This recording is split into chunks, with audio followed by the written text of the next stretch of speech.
Yeah, I've got 3 lawnmowers in my garage. I've counted them many times. But have you named them yet? Yeah, I've got 3 lawnmowers. Now, if you think 3 is a lot, I promise you there's guys out there with a whole lot more. Now, is there a point where you hit too many? I suppose. 3's plenty for me, but if you like collecting, hey, you do you, whatever floats your boat. You know, we all like to tinker around with different things, and I feel like the 3 lawnmowers I have accomplish all the goals that I want to accomplish in my lawn. So today on Budget Lawns, we're going to talk about the 3 different types that I've got, what I like about them, what I don't like about them, and when I plan on using one and when I plan on using the others. So if you find this information helpful today, please give me a thumbs up, comment down below, subscribe if you haven't already. Your support means a lot to the channel. So let's break this down. There's all sorts of grass cutting machines out there these days. You got robots that do it and you don't have to do a thing. You got riding lawn mowers, you got push mowers, you got self-paced mowers, you've got reel mowers, you've got manual. You get the point. It can kind of, for someone that doesn't know anything about them, it might get a little bit confusing, like, which lawn mower do I need? What's the matter with you? Are you crazy? Well, it's pretty simple, actually. Most homeowners will have this first type of lawnmower, and that is just your standard rotary mower. This is when people think about a lawnmower, this is what most people picture in their minds. It's one of those that you push and it's got a blade underneath it that just spins around like this. You know what I'm saying? That's the modern lawnmower, kind of as we know it. Now, some have self-paced mechanisms to them where you can push it and it'll actually drive for you and you just kind of steer it, while others, like mine, my Troy built TB130 is just a push mower. I got to push that dang thing. So it's pretty generic when it comes to lawn mowers, but guess what? It was pretty cheap and it gets the job done.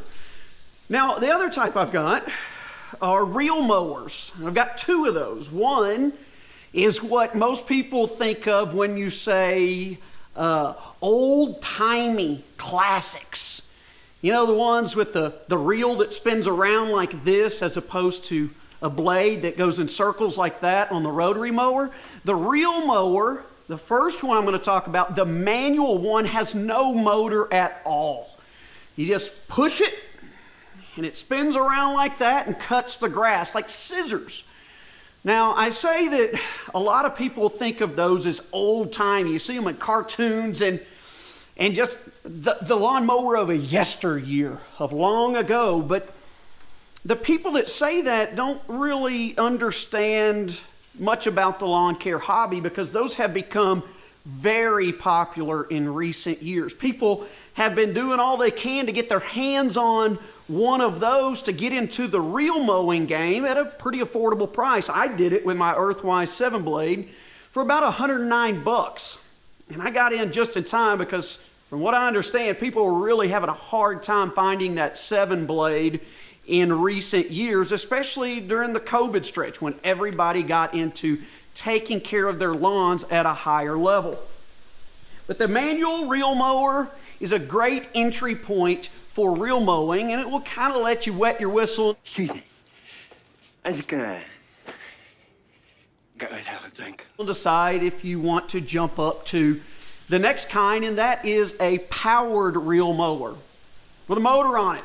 I've got the California trimmer, 20-inch 7-blade, got a Honda engine on it, and it just is a Hercules version of the manual one. Now, that's a pretty entry-level homeowner unit. I mean, you can go a lot fancier than that. People are really getting into the golf course green cutting lawnmowers, the Greensmasters from Toro, or the Jacobsons or the John Deeres. Much higher price point, and especially because of the level of interest rising in this type of mowing over the last couple of years.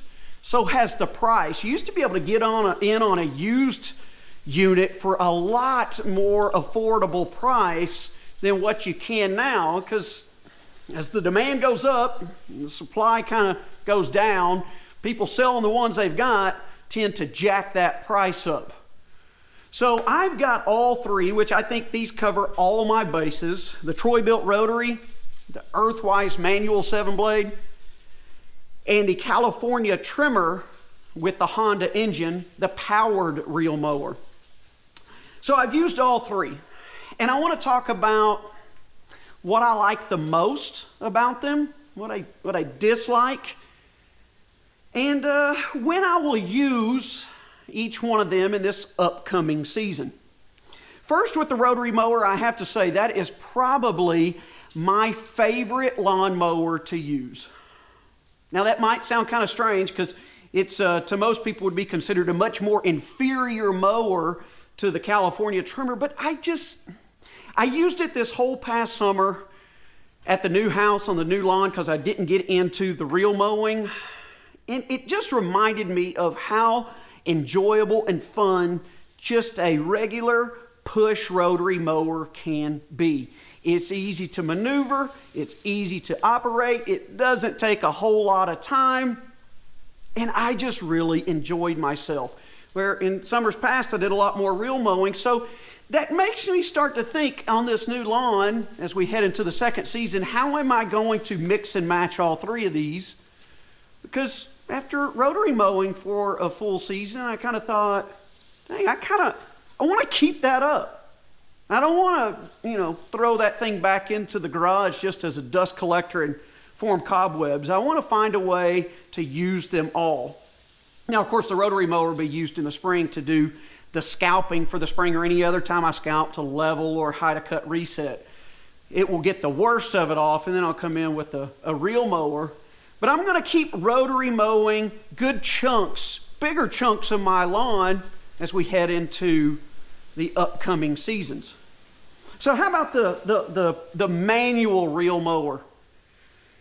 That thing's probably going to stay put in the garage for some time. Now, I did get that just to kind of see if it was something that I wanted to get into, and it was a great investment for $109. I found that even in those kind of nooks and crannies and hard to reach areas with the powered California trimmer, I can still get it out and get that reel cut a little bit easier than trying to wiggle the California trimmer into those hard to mow spots. But overall, that Earthwise 7-blade is going to stay in the garage for the most part. Not to mention, you better be in decently good shape if you're going to use a manual reel mower.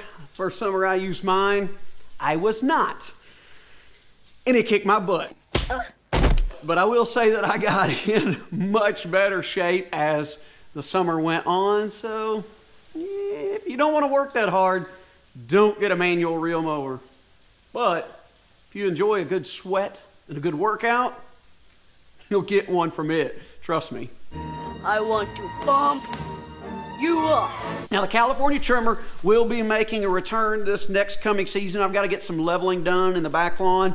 We're going to get this whole front yard remade over, tearing everything out to make it a little bit more conducive to reel mowing. But the California trimmer, when it comes to cut quality and just the overall aesthetics of the lawn after you're done mowing, you can't beat reel mowing. I get asked all the time, do I really have to have a reel mower to have a super nice lawn? The answer to that is no. You can have a super nice lawn with a rotary mower, but you've really got to keep those blades sharp and mow often. It'll give you a nice, super nice cut, but it won't give you what a reel mower will. So if you want that golf course looking, super clean cut, you've got to get a powered reel mower. Now, the manual reel mower will give you one, but it's hard for that blade to get spinning fast enough to give as clean of a cut as the powered reel mower will. It's not as heavy, so it doesn't weight down as much, and sometimes you'll get a little washboarding effect where it looks like waves in the lawn. So you can get a nice one with the manual reel mower, but the powered one is the ticket if you're really going for that super clean, nice looking lawn. Now, a little caveat to that, if you're gonna go with the powered reel mower, obviously it has a lot more maintenance than the manual reel mower does because it has an engine. And it's going to have a lot more maintenance than a rotary mower as well. So, you know, you kind of get out of it what you put into it. Okay, so expect a little more maintenance, a little bit more time with a real mower than with a rotary mower. It all depends on what your goals are in the lawn. You can certainly accomplish a lot with an old school rotary mower, but the real mower is going to take you to that next level. All right, my friends, I hope that gives you some good information about mowers, rotary versus reel, powered versus manual, all that good stuff. Hope it helps you out. But that's going to wrap it up for this edition of Budget Lawns. I hope you enjoyed yourself. I appreciate you being here, and I'll see you next time.